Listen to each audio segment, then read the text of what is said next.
Bhuvanagiri town లో ఉన్నటువంటి data operators గా ఐటీ రంగ సంస్థ ఒకటి నడుస్తున్నది. అందులో 900 మంది దాకా మహిళలు పనిచేస్తున్నటువంటి పరిస్థితి ఉంది. దీంట్లో అర్ధాంతరంగా యాజమాన్యం అందులో వర్క్ చేస్తున్నటువంటి వాళ్ళకి ఎలాంటి నోటీసులు ఇవ్వకుండా, ఎలాంటి ముందస్తు సమాచారం తెలియకుండా వాళ్ళని జాబ్ నుంచి రిమూవల్ చేయడం అనేది జరిగింది.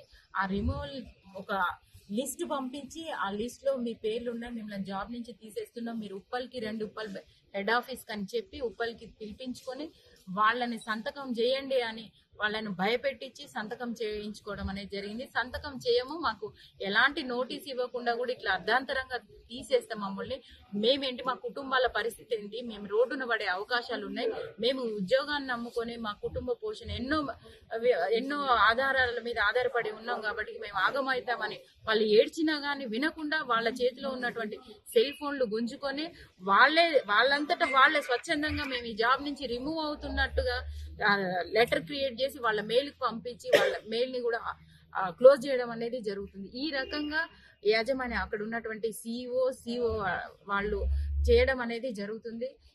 ఇంకా అనేక రకమైనటువంటి ఆగడాలు కూడా ఆ సంస్థలో జరుగుతున్నాయి. అంటే వాళ్ళు స్టార్టింగ్ లో ఏదైతే సంస్థ ఏర్పడ్డప్పుడు వాళ్ళకి ట్రైనింగ్ ఇచ్చి మీకు ఈ ఉద్యోగానికి మేము భరోసా ఇస్తున్నామని తెలియజేయడం అనేది కూడా జరిగింది.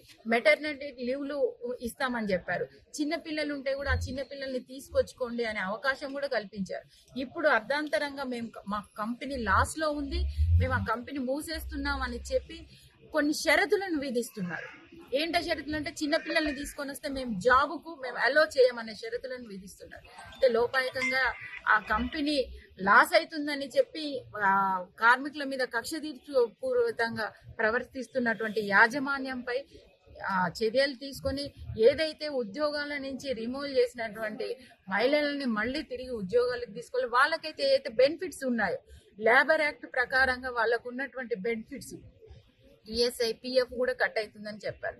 అవి కూడా వాళ్ళకు వర్తించే విధంగా వాళ్ళకి మళ్ళీ ఉపాధి అంటే మళ్ళీ ఉద్యోగాలకు తీసుకోవాలని కూడా ఇక్కడ DCL లో లెటర్ ఇవ్వడం అనేది జరిగింది.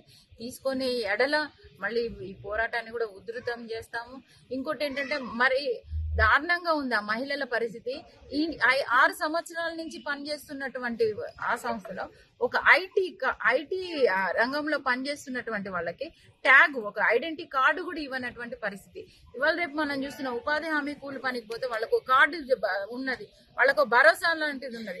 అట్లాంటి వాళ్ళకు వీళ్ళకు ఆ కార్డు అనేది కూడా, ఐడి కార్డు అనేది కూడా లేకున్నటువంటి పరిస్థితి. అంటే అమ్మాయిలు పనిచేస్తున్నటువంటి క్రమంలో వాళ్ళు ఇళ్లకి వెళ్ళేటప్పుడు కూడా నైట్ షిఫ్ట్లలో గుంపుగా ఒక ఆటోలో కానీ ఒక వెహికల్లో కానీ వెళ్తున్నటువంటి క్రమంలో ఎన్నో ఆటంకాలు ఎదుర్కోవడము, అంటే ఈ రోడ్ మీద ఉన్నటువంటి వాళ్ళతో వీళ్ళు ఎక్కడికి వెళ్ళి వస్తున్నారు ఏంటని ఆరాధిస్తున్నటువంటి క్రమంలో ఎన్నో అవమానాలకు కూడా గురైనటువంటి పరిస్థితి అని వాళ్ళు చెప్తున్నారు. ఆ క్రమంలో కూడా వాళ్ళు యాజమాన్యాన్ని అడిగారు, మాకు ఇలాంటి అవమానాలు ఎదురవుతున్నాయి, మాకు ఐడి కార్డు ఇవ్వండి అని కూడా. అంటే ఐడి కార్డులు మీకు ఎందుకు అని అపహాస్యం చేసే పద్ధతులలో వాళ్ళు మాట్లాడడం అనేది కూడా జరిగింది.